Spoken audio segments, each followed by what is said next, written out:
నేనేమంటున్నా అంటే కేసీఆర్ గారి రాజకీయ పరిజ్ఞానాన్ని క్వశ్చన్ చేసేంత స్థాయి నాకు లేదు, అంత అవగాహన కూడా నాకు లేదు.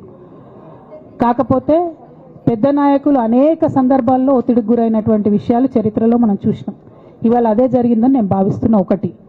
రెండు, నేను ఈ లేఖ అనేటటువంటిది రిలీజ్ అయిన తర్వాత ఎప్పుడు కేసీఆర్ గారికి కొంచెం ఇబ్బంది జరిగినా, అది కాళేశ్వరం కమిషన్కి వారి పిలుపుకొచ్చినా, 2 సార్లు వారు యశోద హాస్పిటల్కి వచ్చినా, నా చిన్న కొడుకు అమెరికాకి తీసుకెళ్లే సందర్భమైనా నేనే వారి దగ్గర పోయినా. నాకేం బేషణం ఉంటుంది, ఆయన మా నాన్న కదా.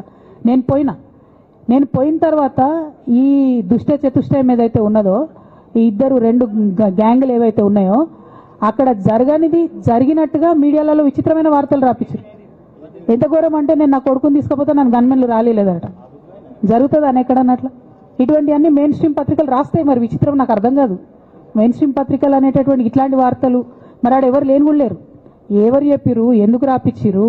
సో నేనేమంటున్నా అంటే, నేను ఎప్పుడు నాన్న దగ్గరికి వెళ్ళడానికి చూసినా కూడా మా మధ్య స్పర్ధ పెంచడానికి అనేకమైన వార్తలు రాపించి, అనేకమైన కుట్రలు ఈ గత 103 రోజులుగా కొనసాగుతూనే ఉన్నాయి నా మీద. కానీ అంతకుముందు కూడా జరిగినాయనేదే నేను చెప్తున్నా.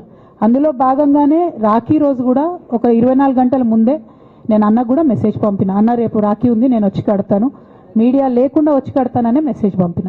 బట్ అన్న బిజీగా ఉండే ఎక్కడికో వెళ్ళిండ్రు, నేను అర్థం చేసుకున్నాను. అందుకే వెళ్ళి రాఖీ కట్టలేకపోయినాను. సో నేను నా వైపు నుంచి ఎక్కడ కూడా కమ్యూనికేషన్ చేయడానికి ప్రయత్నంలో లోపం జరగలేదు. అటువైపు నుండి కమ్యూనికేషన్ రాలేదు. నేను చెప్పాలనుకున్నవి, నేను ఎత్తుకున్న ప్రజా సమస్యలు ఈ 103 రోజులలో మీ ముందున్నాయి. అవి చేస్తూనే ఉన్నా. ఇక భవిష్యత్తుకు సంబంధించినటువంటి విషయం నేనేం ఆలోచించలేదు.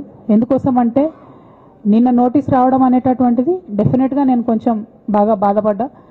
నాకెందుకు నోటీస్ వస్తుంది, మరి నా లేఖ లీక్ అయింది, లీక్ చేసింది ఎవరు అంటే, చేసినటువంటి వ్యక్తుల మీద ఎందుకు విచారణ జరగలేదు అనేటటువంటిది ఖచ్చితంగా పార్టీ అంతర్గతంగా ఆలోచన చేసుకోవాలి. అంటే నన్ను ఏం మాట్లాడకుండా నన్ను డైరెక్ట్గా ఉరిదీస్తారు. నేను ఎవరి మీద అయితే కంప్లైంట్ చేసినో కనీసం వాళ్ళను అడిగినరా, అడగలేదా, చర్యలు తీసుకున్నారా, తీసుకోలేదా, ఏమీ చెప్పకపోతే, ఆ మాత్రం అంతర్గత ప్రజాస్వామ్యం లేకపోతే బయట ప్రజలకు మనం ఏం చెప్తామన్నది నా ప్రశ్న.